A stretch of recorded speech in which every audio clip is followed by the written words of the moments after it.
Something wonderfully magical is in the air, isn't it? Yeah.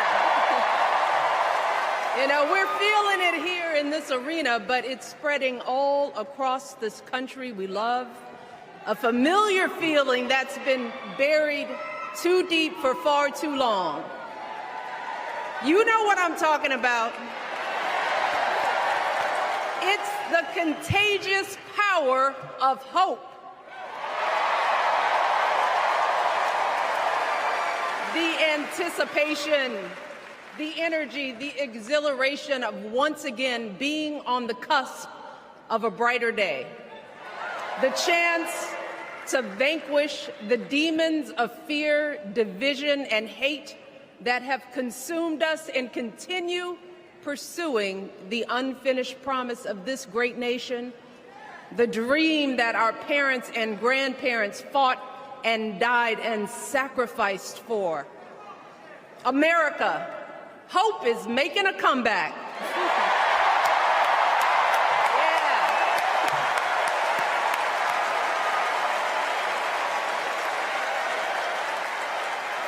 But to be honest, I am realizing that until recently, I have mourned the dimming of that hope. And maybe you've experienced the same feelings. Is that deep pit in my stomach, a palpable sense of dread about the future. And for me, that mourning has also been mixed with my own personal grief.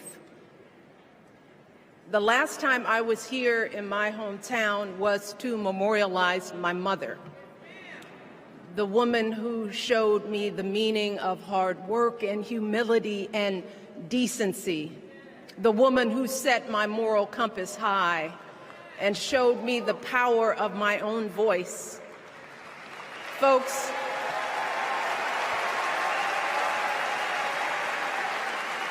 I still feel her loss so profoundly.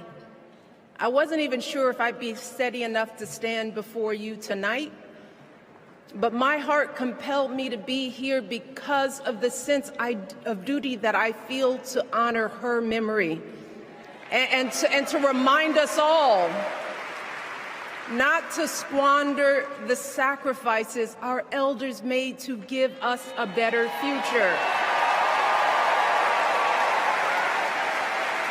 You see, my mom, in her steady, quiet way, lived out that striving sense of hope every single day of her life.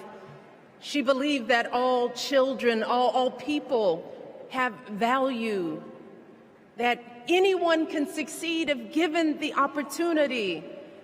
She and my father didn't aspire to be wealthy. In fact, they were suspicious of folks who took more than they needed. They understood that it wasn't enough for their kids to thrive if everyone else around us was drowning. So my mother volunteered at the local school. She always looked out for the other kids on the block. She was glad to do the thankless, unglamorous work that for generations has strengthened the fabric of this nation. The belief that if you do unto others, if you love thy neighbor, if you work and scrape and sacrifice, it will pay off. If not for you, then maybe for your children or your grandchildren.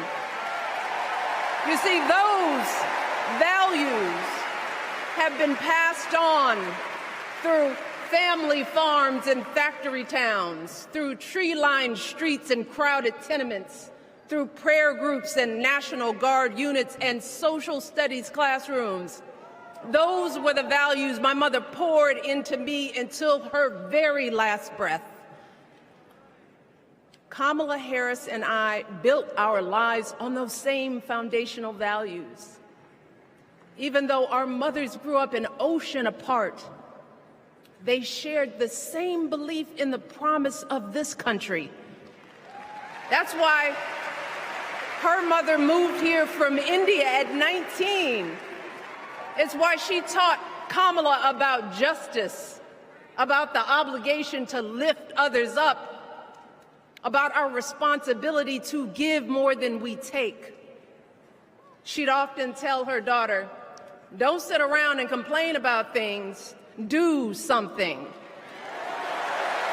So, with that voice in her head, Kamala went out and she worked hard in school, graduating from an HBCU, earning her law degree at a state school.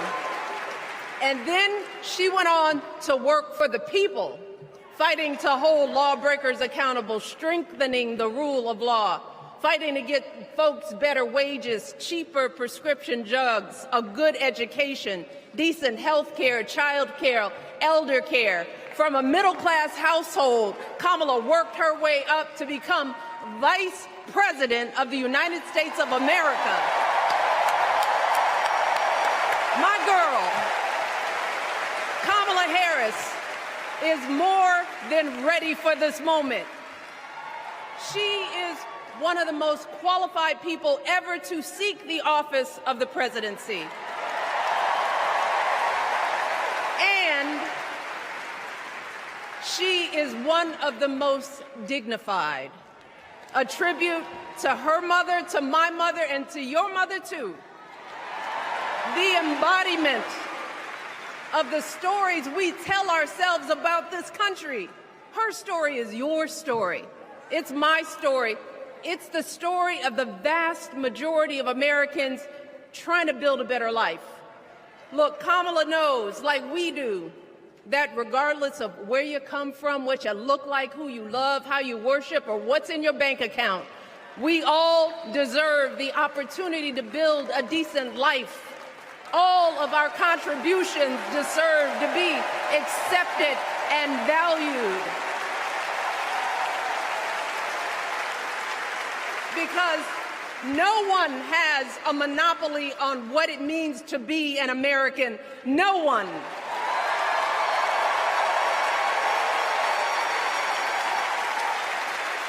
Kamala has shown her allegiance to this nation, not by spewing anger and bitterness, but by living a life of service and always pushing the doors of opportunity open to others. She understands that most of us will never be afforded the grace of failing forward. We will never benefit from the affirmative action of generational wealth.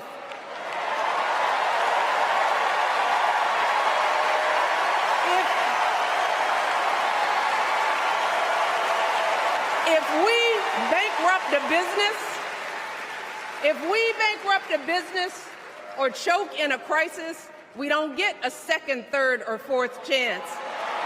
If things don't go our way, we don't have the luxury of whining or cheating others to get further ahead. No. We don't get to change the rules so we always win. If we see a mountain in front of us, we don't expect there to be an escalator waiting to take us to the top. No. We put our heads down. We get to work. In America, we do something. And throughout her entire life, that's what we've seen from Kamala Harris. The steel of her spine, the steadiness of her upbringing, the honesty of her example, and yes, the joy of her laughter and her light. It couldn't be more obvious. Of the two major candidates in this race, only Kamala Harris truly understands the unseen labor and unwavering commitment that has always made America great.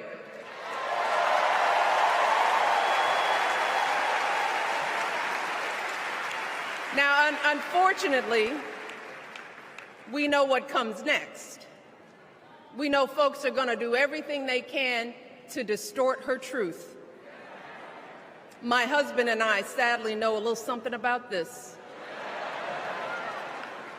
For years, Donald Trump did everything in his power to try to make people fear us. See, his limited, narrow view of the world made him feel threatened by the existence of two hard-working, highly educated, successful people who happen to be black.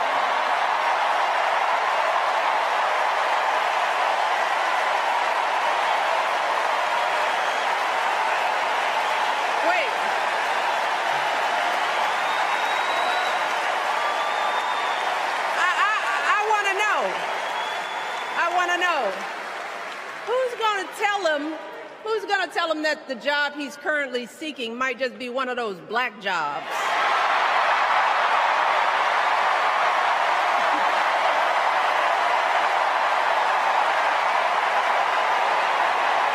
Look, it's his same old con. His same old con. Doubling down on ugly, misogynistic, racist lies as a substitute for real ideas and solutions that will actually make people's lives better. Look, because cutting our health care, taking away our freedom to control our bodies, the freedom to become a mother through IVF like I did, those things are not going to improve the health outcomes of our wives, mothers, and daughters. Shutting down the Department of Education, banning our books, none of that will prepare our kids for the future. Demonizing our children for being who they are and loving who they love, look, that doesn't make anybody's life better.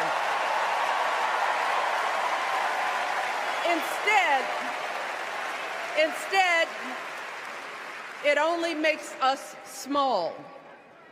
And let me tell you this, going small is never the answer.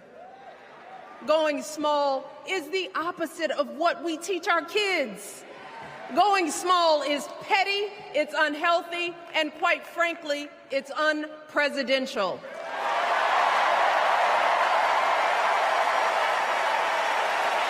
So, why would any of us accept this from anyone seeking our highest office? Why would we normalize that type of backward leadership?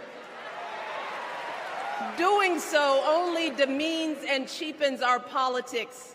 It only serves to further discourage good, big-hearted people from wanting to get involved at all. America, our parents taught us better than that, and we deserve so much better than that. That's why we must do everything in our power to elect two of those good, big-hearted people. There is no other choice than Kamala Harris and Tim Walz. No other choice.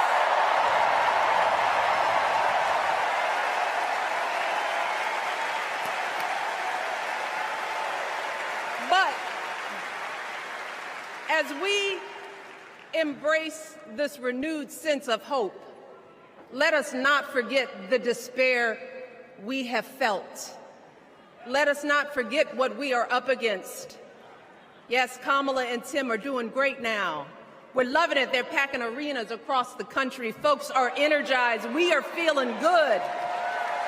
But remember, there are still so many people who are desperate for a different outcome, who are ready to question and criticize every move Kamala makes, who are eager to spread those lies, who don't want to vote for a woman, who will continue to prioritize building their wealth over ensuring that everyone has enough. So no matter how good we feel tonight or tomorrow or the next day, this is going to be an uphill battle. So folks, we cannot be our own worst enemies. No.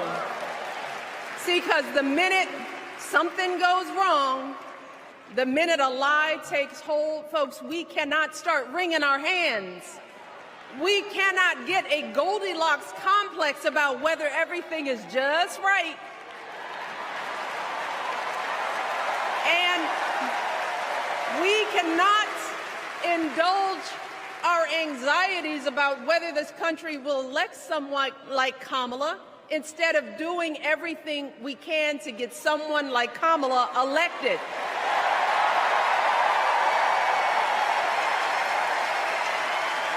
Kamala and Tim, they have lived amazing lives, and I am confident that they will lead with compassion, inclusion, and grace.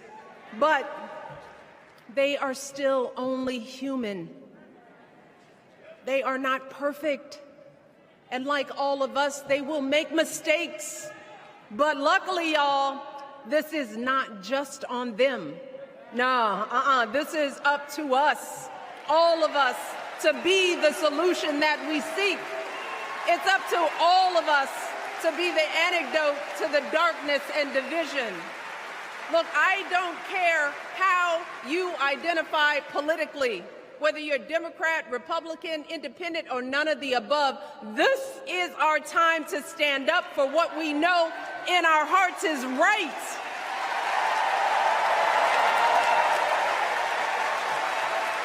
To stand up not just for our basic freedoms, but for decency and humanity, for basic respect, dignity, and empathy, for the values at the very foundation of this democracy. It's up to us to remember what Kamala's mother told her. Don't just sit around and complain, do something. So if they lie about her, and they will, we've got to do something. If we see a bad poll, and we will, we got to put down that phone and do something. If we start feeling tired, if we start feeling that dread creeping back in, we got to pick ourselves up, throw water on our face, and what? We only have 2.5 months, y'all, to get this done. Only 11 weeks to make sure every single person we know is registered and has a voting plan. So we cannot afford for anyone America to sit on their hands and wait to be called. Don't complain if no one from the campaign has specifically reached out to you to ask you for your support. There is simply no time for that kind of foolishness. You know what you need to do. So, consider this to be your official ask. Michelle Obama is asking you, no, I'm telling y'all to do something.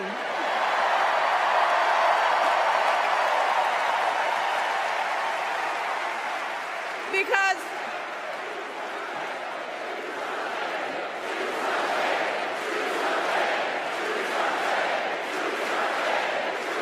you all,